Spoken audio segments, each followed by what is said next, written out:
Hey guys, so today we're jumping into a top 10 units video for Dragon Ball Legends. This is going to be the March 2024 edition.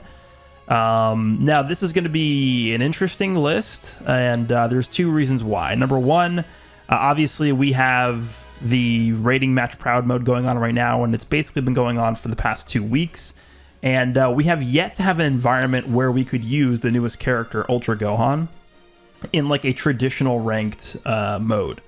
So what I did is, number one, I had to decide whether or not I wanted to have this list consist of rankings that were, I guess, you know, predominantly for rating match proud or for normal PvP. And so what I'm going to be doing is this list is going to be completely ignoring the proud system, and I'm just going to be focusing exactly on what we've become accustomed to with normal ranked mode. Obviously, proud mode, it will return later down the line, but the primary mode that we're going to be judging characters in, and every single list that I've made prior to this has focused on the normal ranked PvP system. So for sake of consistency, and also just because I think it's a much more practical approach to doing a list like this, I'm going to be disregarding proud mode, and we're only going to be focusing on normal ranked PvP. But then the second thing to talk about, sort of related to that, is, again, we haven't had a place to consistently test out like these characters and how the meta has evolved with the release of this Gohan at all, right? I mean, this Gohan dropped during the proud system being live, and as you guys know, the proud system has replaced ranked PvP for the season. The season does end tomorrow, as I'm recording this. But we have obviously not had an opportunity to test out Gohan. We don't know what his effect is going to be on the meta right now, because we don't have a place to even like see what the effects are going to be yet, because the proud system is just completely different than what we're accustomed to. So a lot of the list, a lot of the placements on this list are sort of going to be my, I guess, predictions almost as to what I expect to see the meta shift and evolve into when we make our way back to the ranked system. It's really hard to come up with a conclusive list as to how this, you know, Gohan's release is going to affect normal ranked PvP, because normal ranked PvP has not existed since this Gohan is released. We could test him out in like treasure battle and stuff, but the way I like to evaluate characters, and the reason why I usually take a little bit longer to come out with my top 10 lists as opposed to a lot of other people I've seen put them out, is because I like to get a lot of experience and usage of the new characters before I make that determination. I like playing with the characters, I like playing against the characters. I generally like recording my God rank grind, which is usually consisting of like 30 to 40, 50, even sometimes matches against the highest level players in God rank, with the character, against the character, to understand how well they operate in the current environment. Obviously, I've not been able to do that, and so I don't think I'm going to have as solid of an understanding and grasp as to how good this Gohan's going to be, and as well as his impact on how the other characters are going to be placing in this list here. So just want you guys to keep that in mind here. And then, you know, in terms of the typical points that I go through in the intros for these videos, every character is going to be ranked at, you know, 14 stars, max equips, best setups, blah, blah, blah, blah, blah. This is going to be top 10 rankings in terms of the meta environment, but again, it's tough to really say right now. And obviously, this is going to be my own opinion. So obviously, this, you know, just because I say a character is going to be ranked 9th, when maybe you have them on your list at number 8 or number 7, like, sure, it doesn't matter too much. So let's go ahead and jump into number 10. I think there's going to be a few surprises on this list for a lot of people, but I'll try and explain my thought process here. But again, remember, as we go through this list, keep in mind, it's tough for me to evaluate these characters when we simply have not had a ranked mode for the past 2 weeks to see how these new releases impact the game. All right, number 10 on the list, we're going to have LF Purple Perfect Cell. This guy, I believe, on my prior few lists was not even on the list. And a lot of that is just because of Ultra UI Goku being still very, very common to run into. Sun Family, I would say, is still the most common team to run into. Again, it's hard to really say what the meta is gonna shape into when we go back to normal ranked PvP. But in terms of the Pride system, in terms of the teams I run into the most with the Pride system, Sun Family is like by far the most common team. We'll see if that continues being true when the new season begins in a few days here. But even when I'm just playing like Treasure Battle, which is the only form of like pseudo ranked we have right now to test out the environment these characters have in terms of like their effects on the meta. Hybrids is pretty common. But Sun Family is the most common that I run into. Androids is also pretty good, and I think the Cell has a pretty I don't want to say niche spot on Androids, but he has a pretty solid spot on Androids. Androids is a pretty deep team. They have a few good options right now. And the reason why he's not higher on the list is just because UI. I mean, this guy gets touched by UI Goku once and he's dead, essentially. Unless you're specifically running a setup of this Cell with like an anti-Saiyan defensive equip what is that, the unique equipment that has like the DBZ Movie 8 Broly like holding Goku, like that equip that gives specific damage reduction against Saiyans. And then you also have like Blue 17 in your team. That I could see a situation where maybe the Cell won't get one shot by UI Goku, but it's just you switch into the Cell against the UI any player even using UI Goku, and it's like you have to not get hit a single time. And it's tough for me to really put this guy higher on the list when that's a thing that exists. But this guy has pretty significant value when used, obviously, in opposition to Gohan. Gohan being green. But I would say overall, not just Gohan as well, but a lot of the meta characters right now are green. We have Gohan, who's green. We have Pikkon Revival Super Gogeta, who's green. We have Super Saiyan 4 Gogeta, who's green. The Bardock side of Goku and Bardock are green. So I would say green right now actually is probably in one of the best spots it's ever been in the history of the game, because green historically has been a pretty shafted element. But Cell right now I think is pretty good. It definitely at this point you are starting to feel a bit of power creep in terms of just how well he's able to do damage, how well he's able to tank. But one thing that really hasn't changed about this Cell is the fact that he's really, really good at chaining together long combos, especially if you can like drop combo into the AoE green card. You can save your main ability to get a good gauge fill up into a new hand, into card draw speed, into cover null. So he has a good set of tools, but power creep starting to catch up with him a little bit, and he's just, dude, you go up against the UI Goku and it's like you'd rather probably not even use this character. Like it's tough, but if you can find a spot for him to squeeze in and get a few combos off on Gohan, he can look really, really good. So Purple Cell number 10, pretty solid character. Let's move on to number 9. All right, coming in at number 9, we have Pikkon / Super Gogeta, and I think this is probably going to be a placement that a lot of people are going to disagree with, which is fine. And again, it's tough to really say right now. I'll have a better grasp as to if I think this is the correct placement for this character in 2 weeks from now, when we've had a chance to actually experience the meta that's been affected by Gohan's release. But the reason why I have Pikkon and Gogeta a bit further down on my list, as opposed to I assume most other people have them probably around like the 6th placement, maybe 7, somewhere in there. So 9 is a little bit lower than normal. I would expect. But the main reason is because this character's main role up until now has been the 3rd character on the Saiyan team next to UI Goku and Bardock. And now with Gohan coming out, I feel like this character just gets hard replaced by Gohan on that team. And honestly, you probably don't even like at that point the team just becomes a Sun Family team, and you don't even call it Saiyans anymore. So I honestly feel like this Gohan's release has almost made that Saiyan variant like obsolete almost, because the Gohan version is clearly just going to be a superior version to that Saiyan team. You run the Pikkon version of that, and it's in its form as a Saiyan team. So again, Pikkon / Gogeta, Goku and Bardock, and UI Goku. And that version of the team is a lot slower. It is a lot easier to generate green cards for Goku and Bardock. So that overall team, that setup, is more so just to give as much firepower and juice to Goku and Bardock. But I think adding Gohan to the team over Pikkon and Gogeta makes the team a little bit more flexible in terms of you have not just Goku and Bardock who can do damage. Now you also have this monstrous Gohan who basically has the single greatest field presence in the game. And I just don't think there's really a reason to run that Saiyan variant anymore. And so this character's main function on that team, which was the best team in the game, which is why I had them so high up on the list before, I think it does fall a little bit.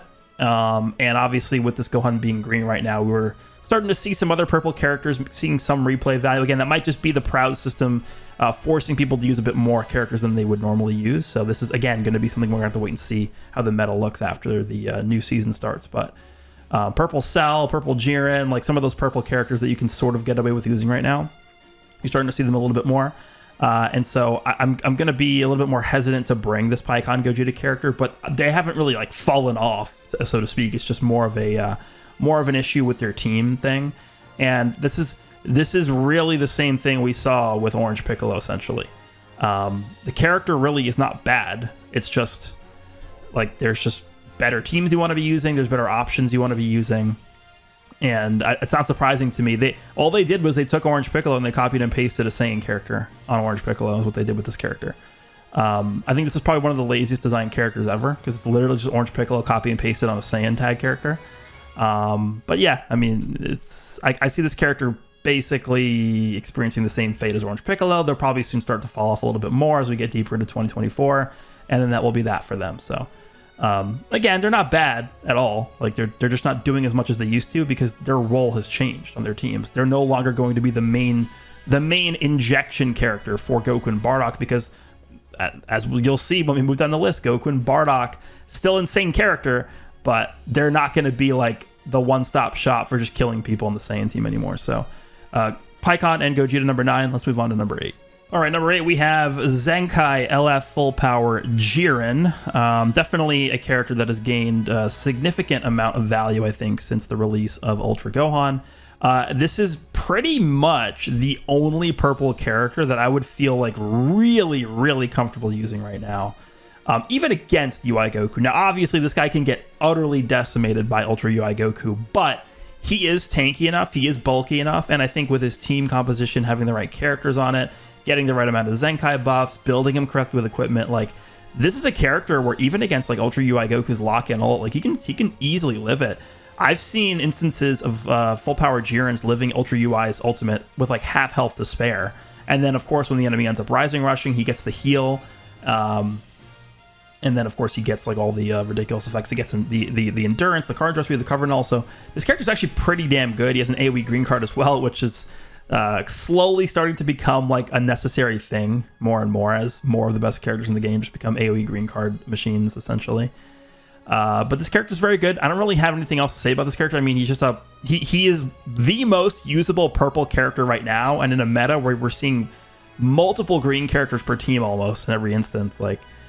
Pretty important for this character to exist, I think. And so I think looking back at when they Zenkai'd this character and how they Zenkai'd this character and how they approached his Zenkai, I'm really happy they did that because at least we have, you know, a usable purple character that can weather the UI Goku storm and still be okay. So Purple Jiren, I think, you know, in a vacuum, if you're using Gohan and maybe like a hybrids team instead of a Sun Family team, like he probably is the best character to use against Gohan, honestly. So, and also this character can be used on a wide variety of teams as well. He's not just relegated to Universe Reps, which is what you would think by looking at his kit, but a powerful opponent variant of like this character on maybe like an Androids team or just thrown together with Super 17 on like a Universe Rep team.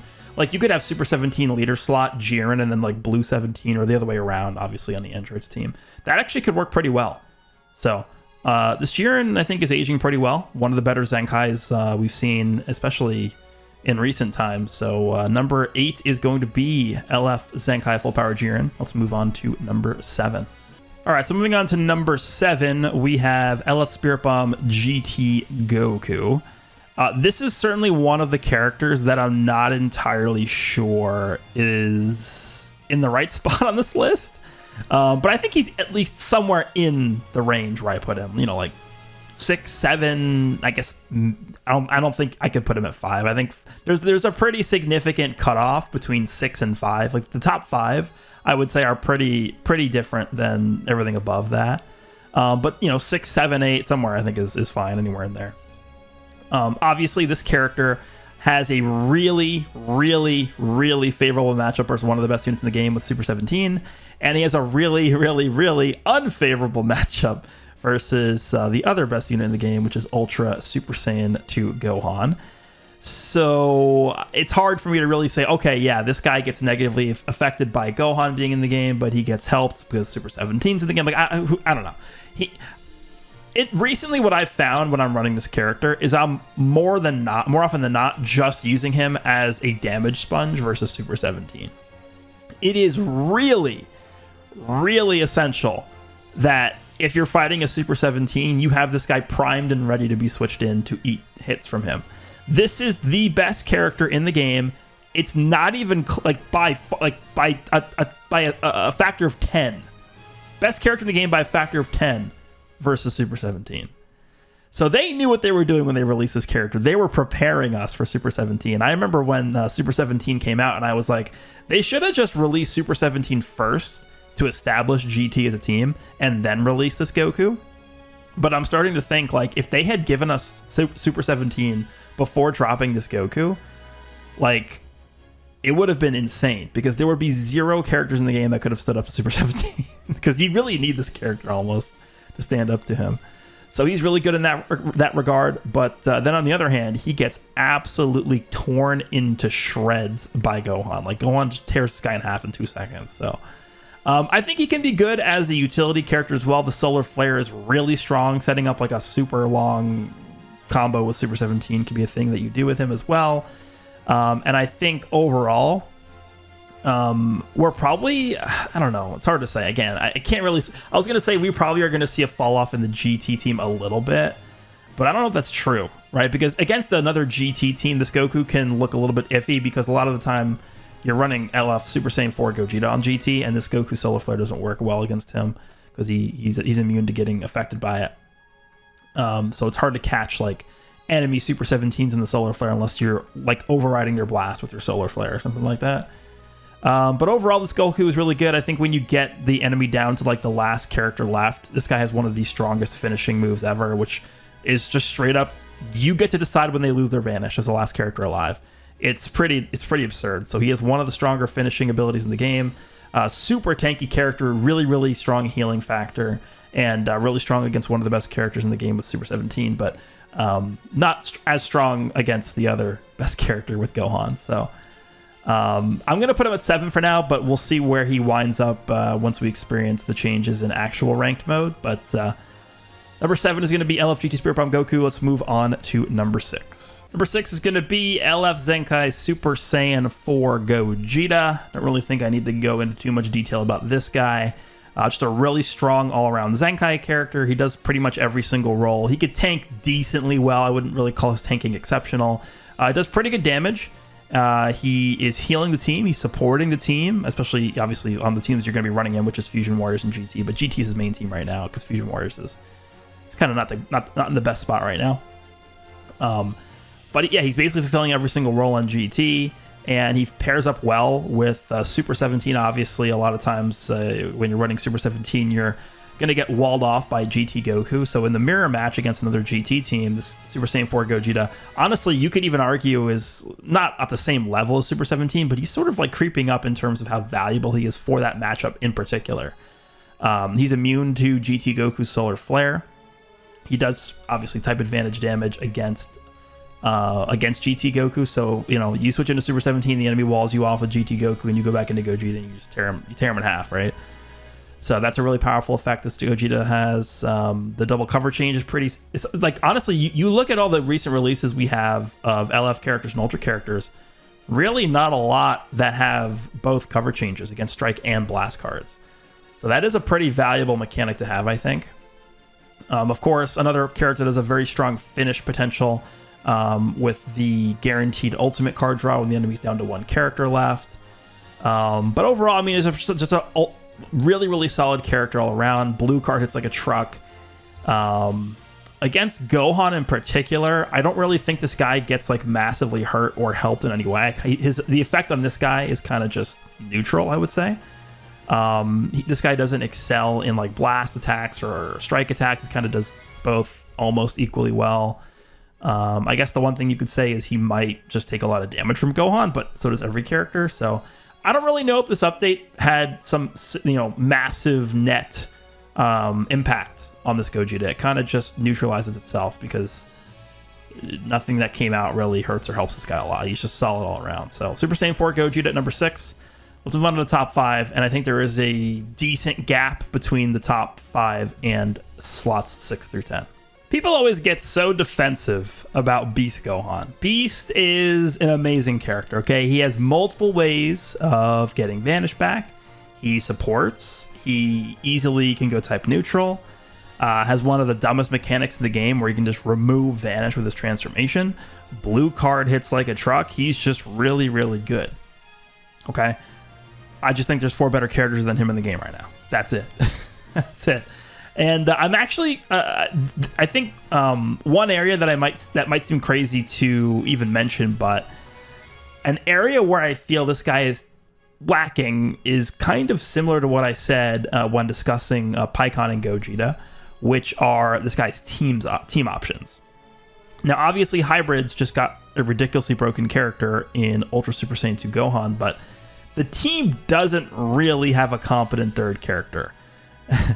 Now, after saying that, I can already see the comments being flooded with, "Oh my god, he forgot about Pan. What about Pan? I can't believe it." And if you're in the top ranks, it is very, very difficult to get away with running Pan. Pan is a good support unit.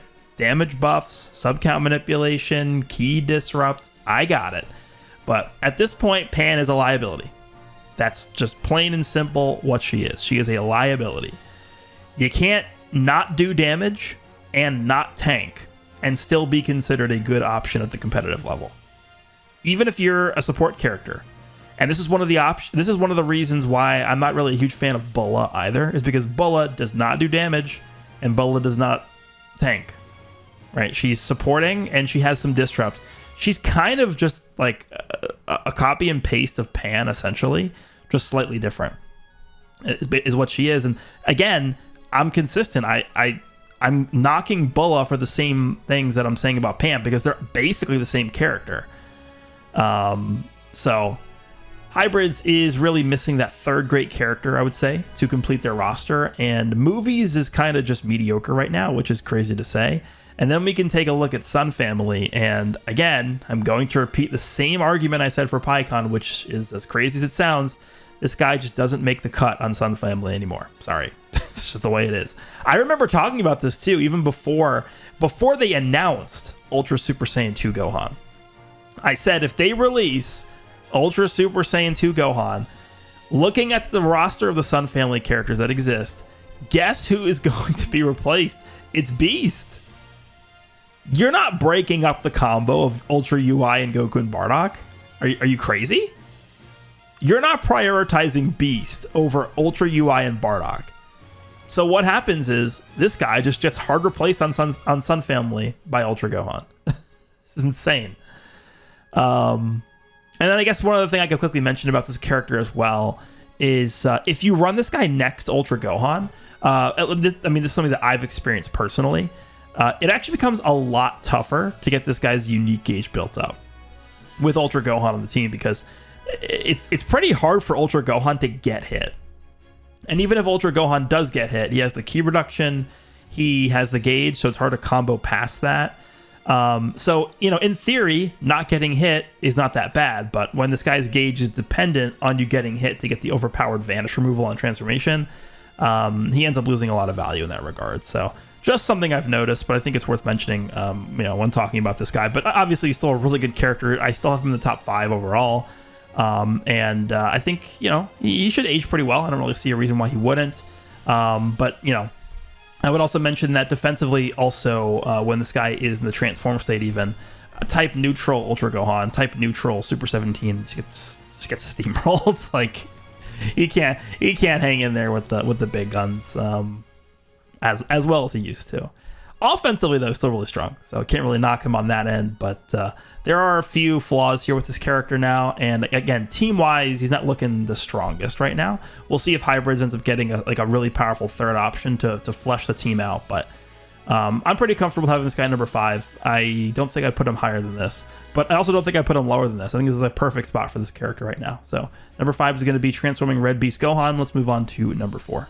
All right, so number 4, we have Ultra UI Goku. This guy, I think, at this point, is pretty underrated, honestly, by a lot of people.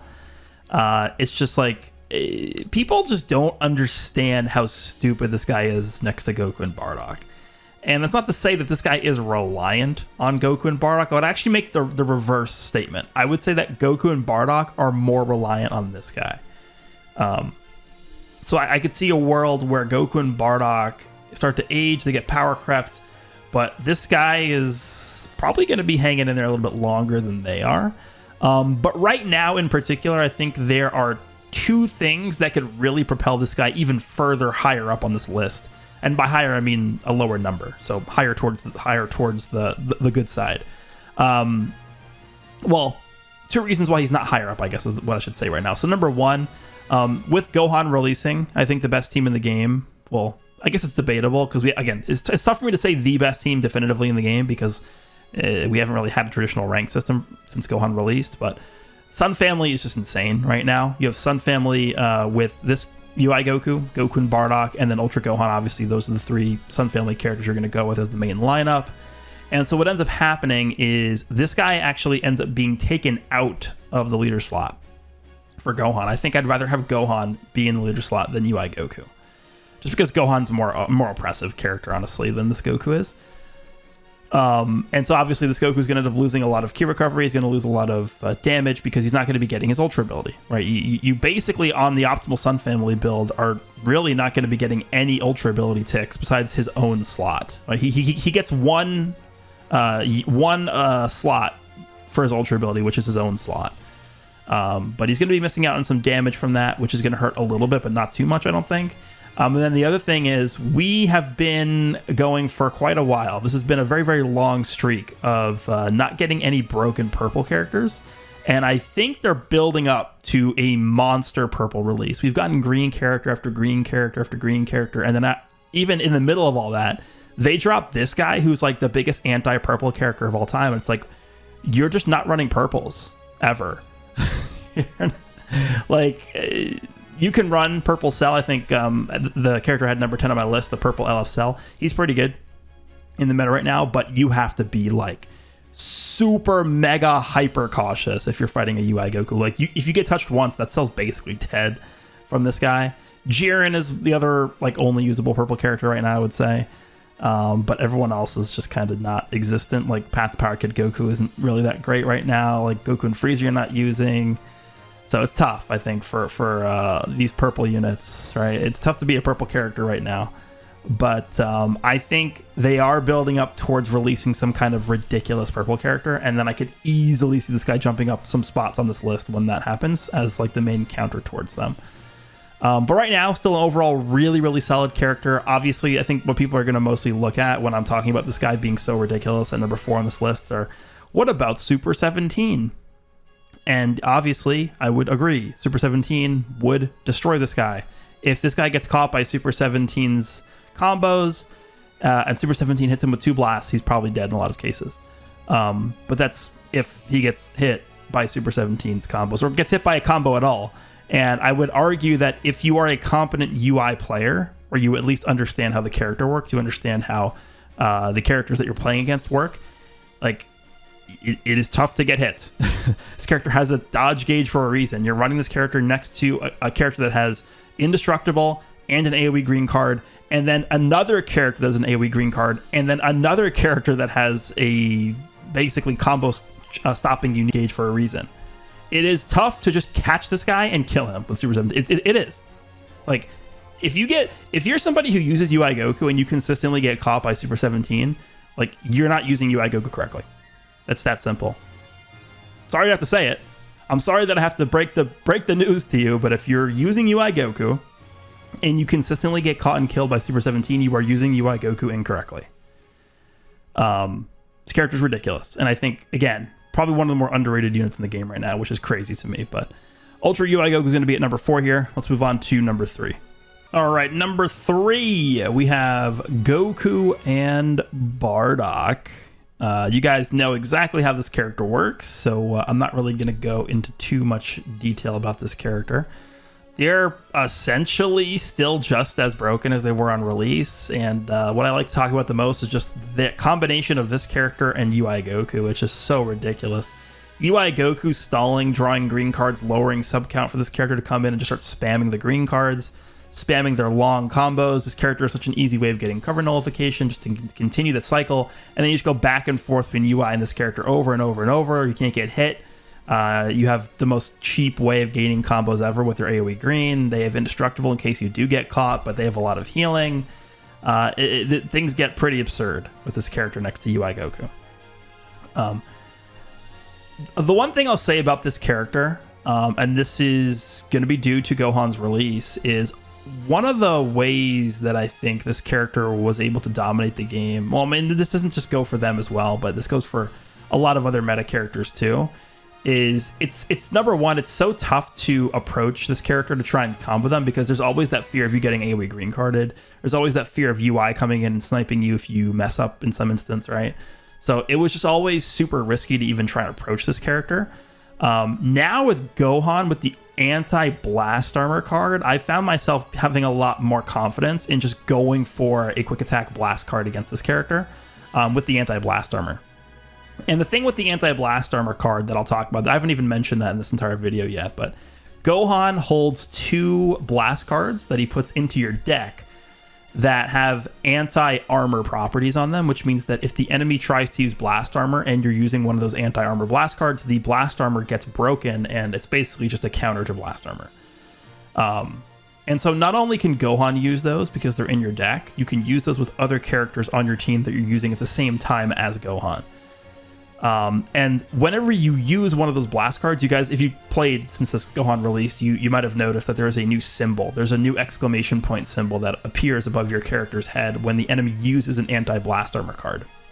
When you're using those blast cards at mid-range like that, you really don't have enough time to react to that new exclamation point symbol. So for example, if you're somebody who's using a, let's just say Goku and Bardock in mid-range, and you're trying to wait for your opponent to go for a blast card to blast armor through, you really don't have enough time to notice that there's going to be that new exclamation point and, I was going to go for blast armor, but now that I saw that exclamation point, I'm not going to go for blast armor anymore, and instead I'm just going to vanish. Like, there's really not enough time to do that. And so I think just a straight up traditional quick attack anti-blast armor blast card from Gohan is enough to really make the Goku and Bardock player think twice about just straight up going for blast armor a lot of times. And that is a very, very powerful mechanic. It is the exact same mechanic that Super 17 uses. And the reason why I bring up the fact that you don't really have enough time to react to that new exclamation point symbol is you have to just assume that every blast card the opponent is going to use is going to be anti-blast armor. And so you really... that option just becomes off the table completely. That option just goes off the table completely. You are going to be using Goku and Bardock under the assumption that if the opponent is using Ultra Gohan, you can't just go for blast armor at all times now.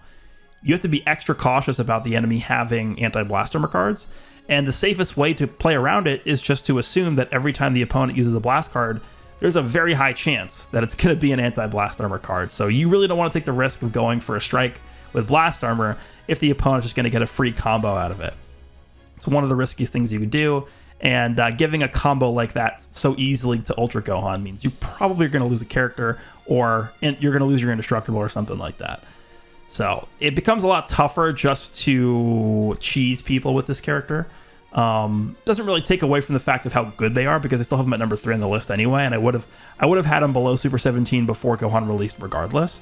So it doesn't really affect their ranking as much. I just think that was an interesting dynamic to mention here. This character is still really dumb. The Bardock side of this character can do ridiculous amounts of damage even to Gohan. But remember, they do have to be blast cards because of Gohan's gauge, so that does hurt a little bit because this character typically is used on a strike team. But I would actually argue that with Gohan being on Sun Family, you do want to build the entire Sun Family team more of a blast team now. But yeah, this character's still really good. Probably one of the most annoying characters ever released. You guys probably hate fighting them as much as I do at this point, but number 3 is going to be Goku and Bardock. Let's move on to number 2. All right, so I'm going to do a similar thing to what I did in my prior list, and I'm actually going to do a shared 1 and 2 spot for Super 17 and Ultra Gohan. And this is just going to go back to what I said at the beginning of the video. I just don't know who's going to be claiming number 1 right now, because we just simply have not had a traditional ranked PvP season since Gohan released. So I can't definitively say Gohan is 1. I can't definitively say Super 17 is 1. I'm going to have to at least give the meta environment a chance to play out a little bit before I say one or the other, because again, I'm not going to go by the pride system. It's just not a realistic setting for judging characters. So once we've had like a week or so of the normal ranked PvP environment, I should be able to come to a pretty reasonable conclusion as to who I think is more valuable, who I think is more influential in the meta right now. But if I had to give a prediction as to who I think is more influential right now, I would probably say Gohan. It's tough. It's very, very tough. Both characters are ridiculous. You guys know Super 17 is stupid. You guys know Gohan is stupid. These are two characters where, like, we were able to look at their kits and instantly tell they're dumb. It was as obvious as could be. It's like, okay, well, they couldn't have made it any more obvious. I think the thing about these characters that's pretty interesting is they're pretty similar. Like, they're pretty similar characters in what they're trying to do. Both characters basically punish almost anything you do. Right? There are very few things you can do versus Gohan and versus Super 17 that are unpunishable. Right? You can go for a blast against either character and they can punish you. I would say Gohan has more defensive punishable tools. Right? Gohan can literally punish you for doing anything with his blue card, basically. Gohan can punish you with his green card. He can punish you with his gauge into a chainable blue card, into a chainable ultimate. He does have endurance. Whereas I would argue that Super 17 probably is just a more powerful offensive force than Gohan is, as crazy as that sounds. Super 17's ability to... He easily combos longer than Gohan does. I think the fact that he is mostly blast right now, like he's drawing a new blast card every time he fills his unique gauge up. He basically draws a blast card guaranteed the first time he uses a card upon entry because he's going to fill his gauge up immediately. That is a very strong ability because a lot of the characters that are in the top spots in the game right now have defensive tools, whether they're cover changes or unique gauges or whatever they are, against specifically strike cards. So Super 17 having that advantage against those characters with just being a super blast base character, blast oriented character, is very, very powerful for him.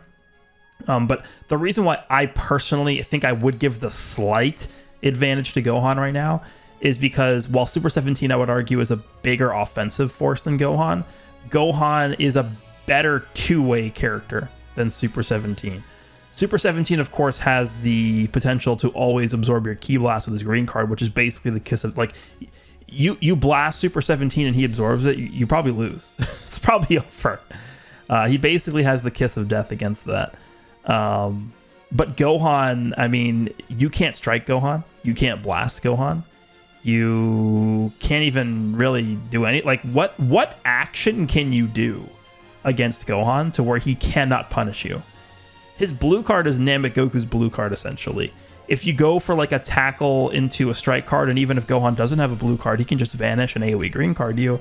If you go for a, like if you float up into close range and go for a strike, he can just simply use his gauge to knock you back and then maybe potentially chain it into a blue card. Like, we're getting to the point with these characters, and again, this more so applies to Gohan even than to Super 17, where it's like, there are no plays you can make versus Gohan that are basically going to be risk-free.